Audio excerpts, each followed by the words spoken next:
Good afternoon, and thank you for being here.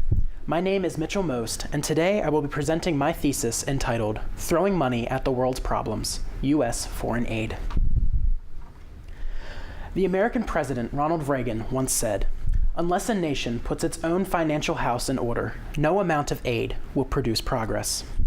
These words, delivered by President Reagan more than 20 years ago, are still applicable today in the midst of a nation that gives aid. At a time when the national economy is weak and stagnant, America's government distributes billions of dollars worth of aid per year to more than 150 countries.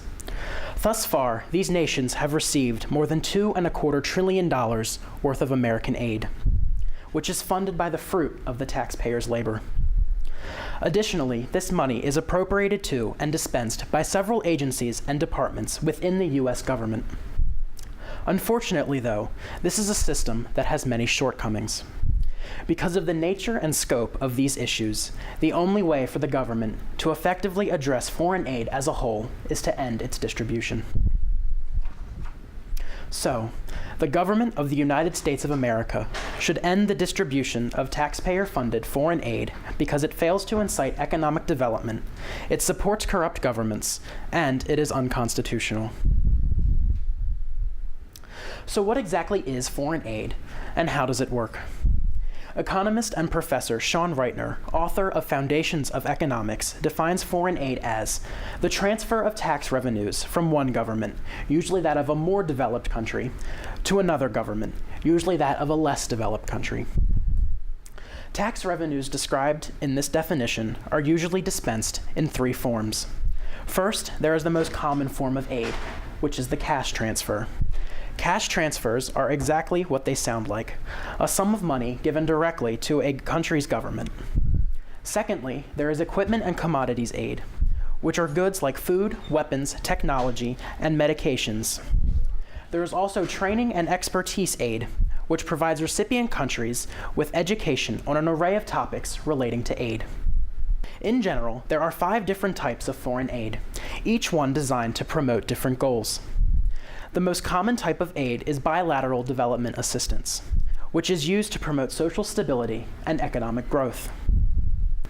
Humanitarian aid is given for emergency and disaster relief, as well as refugee assistance. Additionally, there is military aid, which helps countries receive U.S. military equipment, such as weapons, supplies, and vehicles. Additionally, there is multilateral aid, which supports the activities of international aid organizations and programs. And finally, there is interest aid, which goes towards promoting U.S. economic, political, or social goals throughout the world. This is a graph showing the types of aid as a percentage of the total aid the United States gives. As you can see, development assistance is the biggest chunk with 31%, and humanitarian aid is the smallest at 8%. Prior to World War II, the idea of the United States just giving taxpayer dollars to foreign countries in this manner was simply unheard of. That is, until George C. Marshall. George C. Marshall was a Secretary of State in 1947, and he single-handedly began the institution of foreign aid.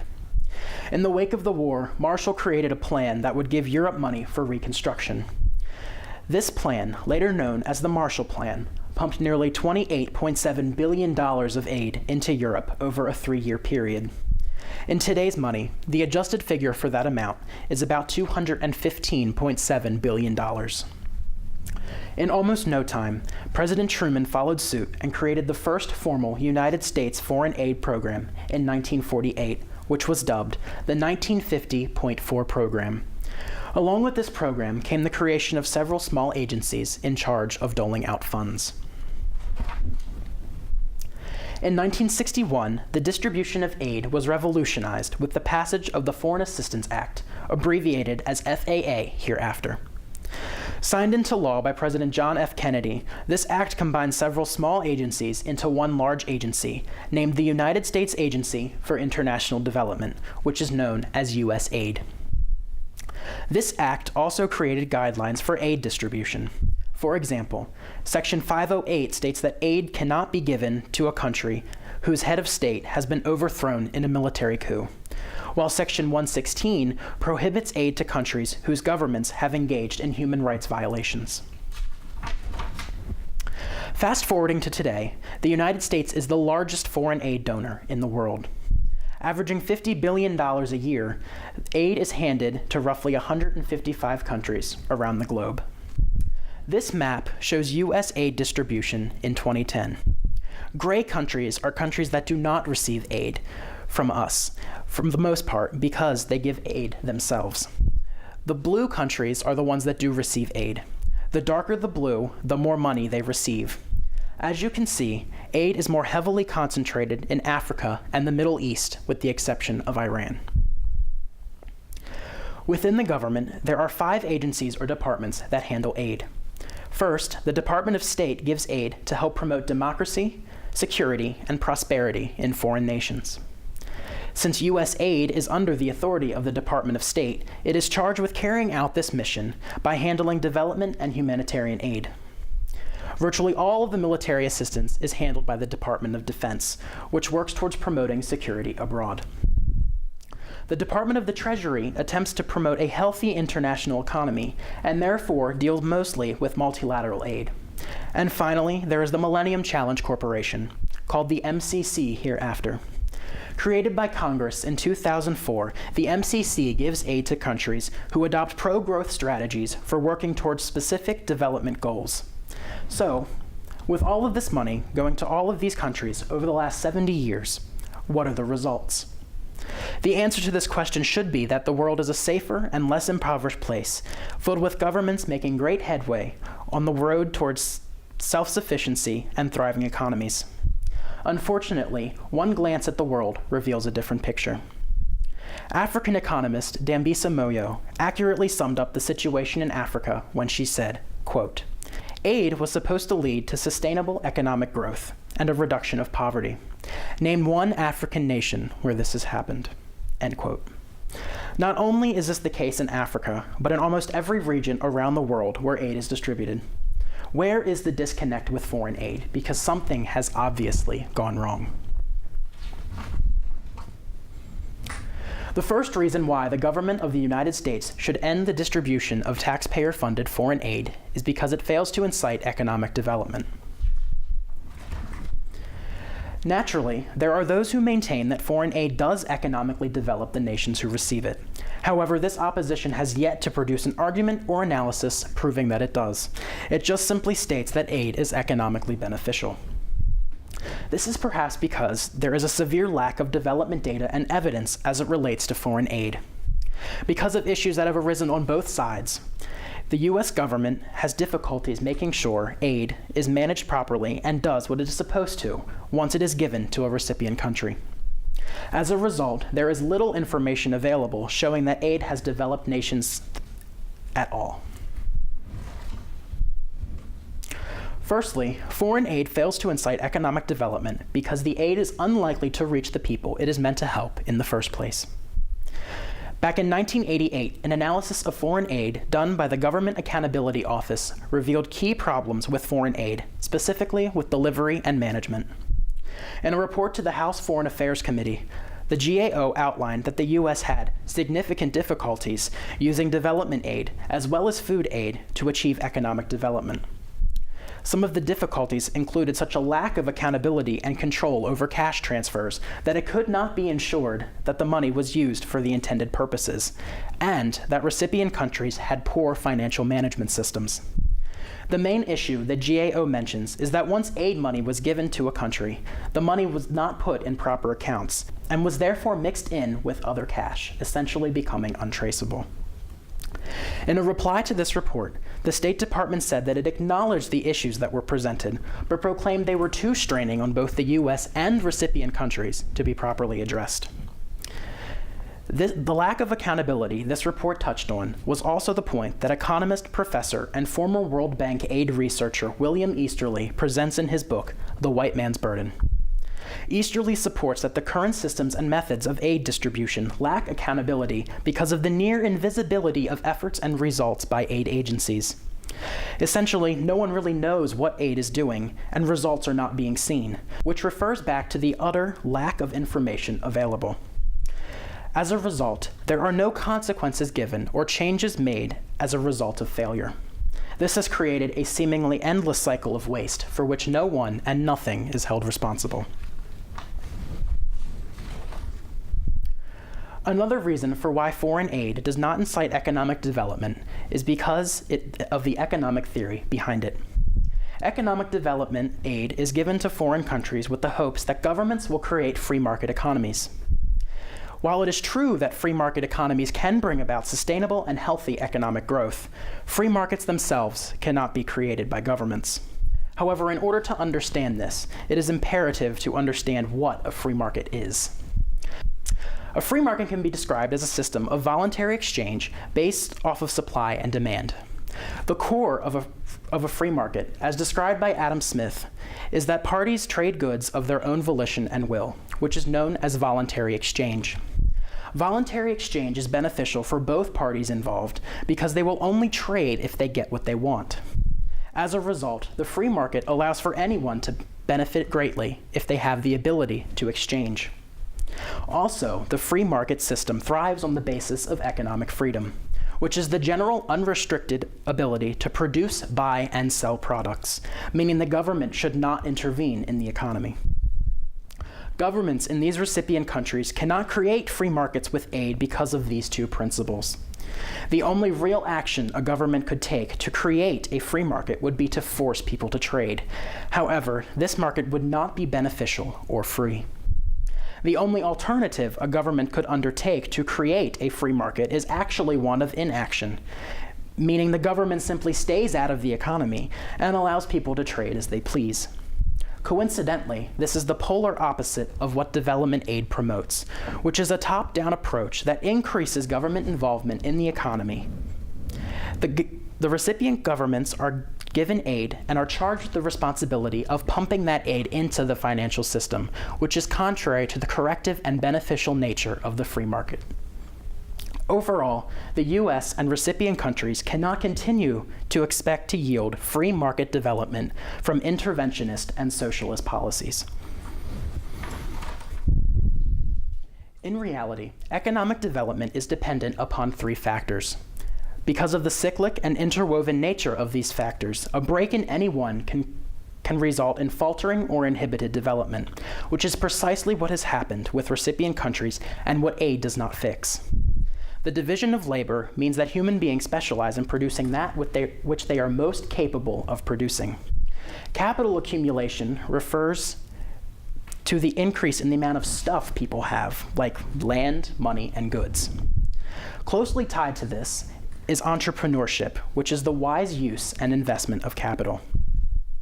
Food aid is a form of development aid which most countries receive alongside cash. When food aid is delivered to developing countries, their development is actually hampered because it disrupts these necessary factors of growth. The island nation of Haiti is perhaps the best example of an aid-receiving country that has been crippled by food aid. After receiving free rice from America for decades, Haiti's agricultural infrastructure has nearly disappeared. Free rice has put farmers and their farms out of business. Because of the earthquake in 2010, Haiti is more poverty-stricken than ever, with more homelessness and even more hungry people begging for food. With a dead agricultural industry, there is no way to feed all of the hungry people, which is a reason why the disaster has been met with such a perpetually stagnant recovery. While the old proverb, "Give a man a fish and he eats for a day, teach a man to fish and he eats for a lifetime," is true, foreign aid has driven a wedge into the situation. Because Haiti has been given fish for so long, it is no longer able to catch its own fish when it needs to the most. Food aid has literally atrophied Haiti's ability to support itself. The second reason why the United States should end the distribution of taxpayer-funded foreign aid is because it supports corrupt governments. Overall, the opposition has not articulated a reason for why the U.S. should give aid to corrupt governments. In an effort to find out why the U.S. gives aid to such blatantly nefarious governments, I reached out to numerous members of Congress from both sides of the aisle, only one of which replied. In his reply, Kentucky Senator Rand Paul confirmed that aid does wind up lining the pockets of corrupt leaders, and that this issue is a major problem with foreign aid that needs to be addressed. Before moving on, it is important to understand what corruption is in this context. Corruption can be defined as dishonest or illegal behavior, especially by powerful people. The powerful people described by this definition are the people that make up a government. Illegal actions that may be committed by the governments include, but are not limited to, false or torturous detainment, religious or ethnic persecution, murder, genocide, and grafting. In simple terms, genocide is defined as the deliberate killing of people who belong to a particular racial, political, or cultural group. The bottom line of this issue is that by giving aid to corrupt governments, the United States is supporting that which it does not stand for. As espoused in the Declaration of Independence, America stands for the basic rights of life, liberty, and property for all people around the globe, not just Americans. This stance is supported by the U.S. Department of State, which has a central goal of promoting the elements of the Universal Declaration of Human Rights, which outlines the rights that all people on Earth are entitled to. Does the U.S. really stand for basic human rights when it gives countries that commit genocide, theft, and persecution billions of dollars worth of taxpayer aid? While many aid-receiving governments fit the mold for corruption, several examples stand out from the crowd. It is no secret that the Central African country of Sudan has been engaged in a long and arduous civil war that has even resulted in its division into two separate countries. Omar al-Bashir, the president of Sudan, is wanted by the International Criminal Court for charges of war crimes, genocide, and crimes against humanity. For more than 20 years, the Sudanese government has been systematically eradicating specific ethnic groups in the Darfur region that rebels belong to. At this point, more than 400,000 people have been killed, and an estimated 2,500,000 people have been displaced. In addition, the government has been blocking aid bound for Darfur and South Sudan, while continuing to wage war with South Sudan at the border. Since the 1950s, the government of Sudan has received $12.4 billion in economic aid and an unsettling $1.5 billion in military aid. Just in 2010, Sudan received $298.1 million in aid. Also, the U.S. began giving aid to South Sudan in 2011, in which it was handed $387.7 million in economic and military aid. By giving aid to both countries, the United States is supporting one of the most heinous governments in the world and continues to deal aid to both sides of a civil war in which it should have no involvement. Another corrupt government that receives U.S. foreign aid is Egypt. Egypt is consistently one of the largest recipients of foreign aid, especially military assistance. Since the end of World War II, Egypt has received about $59.7 billion in economic assistance and $63.3 billion in military assistance. Rising to an all-time high in 2012, Egypt received $2.7 billion of aid. Currently, the Egyptian government is controlled by the Egyptian military because of a coup that ousted Mohamed Morsi as president.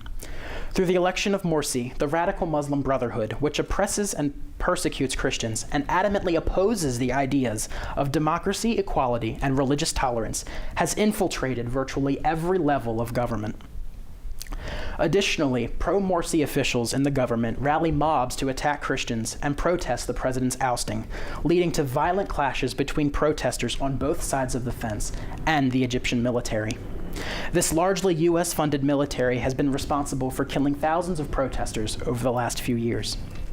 Nevertheless, aid continues to be doled out to Egypt despite the fact that under the Foreign Assistance Act, any government that has undergone a military coup should not receive aid. Similarly, the Southeast Asian country of Myanmar, which is also known as Burma, has seen more than 40 years of military rule after a coup that took place in 1962. The military-led State Peace and Development Council has maintained tight control on legislative and judicial actions in the country, which has resulted in human rights violations and high-level government corruption. High-ranking government officials have been connected to organized illegal crimes, while anti-corruption laws are used by the SPDC to eliminate and punish political opponents. The United States government even acknowledged the wide-scale corruption by raising and maintaining crippling economic sanctions against the country and travel restrictions on government officials.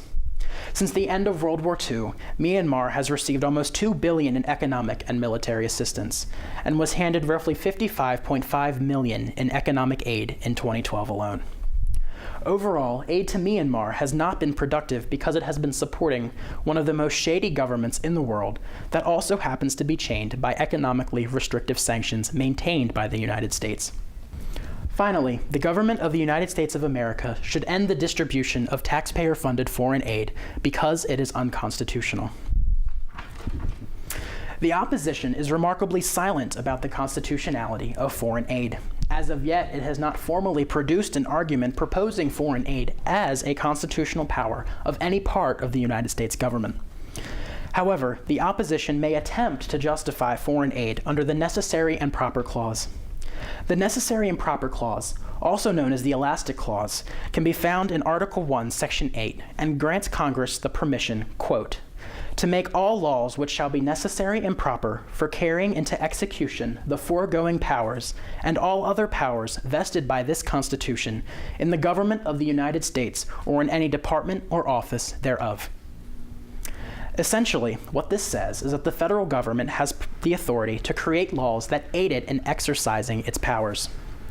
This would mean that foreign aid is a practice that was created by law to help the federal government exercise its abilities. However, the issue here is that the federal government, through George C. Marshall, assumed the ability to distribute aid back in 1947 and ran with it. This has resulted in an unconstitutional system that has become fully integrated into the operations of the U.S. government.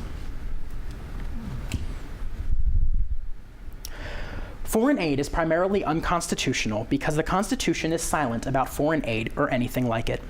Even where Congress's taxing power is outlined in Article 1, Section 8, Clause 1, there is no mention of Congress having the ability to collect taxes and simply give it to foreign nations. Fortunately, because of the Bill of Rights, this argument from silence carries significant weight. The 10th Amendment declares that, quote, the powers not delegated to the United States by the Constitution, nor prohibited by it to the states, are reserved to the states respectively, or to the people. Essentially, the 10th Amendment says that if the Constitution does not explicitly give the federal government permission to do something, it cannot, and that right is retained by the states and the people. So, the bottom line is that the government is not allowed to give taxpayer dollars to foreign countries in this way because the Founding Fathers did not give it the explicit permission to do so. However, it is important to note that even though the federal government does not have the explicit permission to give aid, the people themselves are given that ability. In the Bible, there is no shortage of passages that speak about charity. With this, it is evident that charity and giving is a personal deed, and that is the responsibility of individuals to take care of those in need, not the government. Charity is truly something that God wants Christians to undertake. For example, as the author of Hebrews wraps up his message and gives charge to the reader in chapter 13, verse 16, he says, quote, and do not forget to do good and share with others, for with such sacrifices God is pleased. Also, in Matthew 5:43, Jesus himself commands Christians to, quote, give to the one who asks of you, and do not turn away from the one who wants to borrow from you. Currently, many Christians may support foreign aid because they view these efforts as being charitable. The problem is that charity is the Christian's responsibility, and foreign aid is not charity. Biblically, true charity is characterized by personal and voluntary giving. For the American Christian, foreign aid is neither personal nor voluntary. Frankly, whether a person wants to support foreign aid or not, the person is forced to pay for aid anyway through taxation, which is the core of what French philosopher and political mind Friedrich Bastiat called legal plunder. Because of this, by the time money is appropriated and the funds are doled out to recipient countries, any given person is so far removed from the decision about where that money was going or for what purpose that there is no sense of personality left. Along with being charitable, the Bible also shows Christians that they need to be wise stewards and managers of finances. There are a plethora of verses that warn about how unwise stewardship leads to poverty. For instance, Proverbs 21:5 reads, the plans of the diligent lead to profit, as surely as haste leads to poverty. Also, there is Proverbs 10:4, which says, lazy hands make a man poor, but diligent hands bring wealth. The American government, in its haste to alleviate poverty and make the world a safer place, has really provided taxpayer money for unattainable economic goals and corrupt governments. The continued distribution of foreign aid, despite a lack of results or misbehavior, has resulted in a waste of valuable resources and should therefore be ended. Overall, Christians should take up their responsibilities of helping the poor by either aiding them through missions or private charities and organizations. To properly eliminate the system of foreign aid in the United States, a legislative action by Congress is required. Congress should pass a law that bans the distribution of funds, goods, or services by any U.S. government agency, department, or program to the government or people of any foreign country unless engaging in mutual trade or fulfilling a treaty. In other words, the U.S. government would not be able to simply give cash goods or services to foreign countries. However, there should be an exception for military aid in the event of a declaration of war by the United States or when necessary to aid an ally in a war. For each case where military aid may be deemed necessary, an appropriations bill for the Department of Defense must be passed by both houses of Congress and signed by the President, with the bill having originated in the House. Additionally, this legislation should declare multilateral aid illegal. This law should also make provisions for a plan that gradually eliminates aid before the whole of the law and the restrictions are implemented, possibly utilizing a 3-year plan. After the signing of this bill by the President, the plan would begin at the start of the next fiscal year, with aid distribution being cut by 50%. At the start of the second fiscal year, aid would be cut by another 50%, with the third fiscal year being absent of foreign aid appropriations and the law taking effect. With the passage of a bill like this, the foreign aid infrastructure within the federal government would be severely diminished and non-functional, with the exception of the Department of Defense. Since the provisions of this law negate those of the Foreign Assistance Act of 1961, the FAA would be rendered null and void, dissolving the United States Agency for International Development. In addition, the Millennium Challenge Corporation would be left incapable of distributing aid, which is its only function and the reason for its creation, and therefore effectually abolished. At the time of the law's complete implementation, the only possible aid the U.S. government would be able to distribute is military aid through the Department of Defense on a congressionally authorized case-by-case basis. On the other hand, the passage of a law like this would not come without possible ramifications. One consequence of this law would be the loss of jobs at both U.S. Aid and the MCC. Perhaps the most serious consequence is that there could be unrest among former recipient countries that would be upset at the loss of aid. Along with this, the withdrawal of aid could be viewed as an act of aggression by these countries. Whichever administration is at the head of the United States at that time should attempt to ease the possible unrest by stressing 4 important points.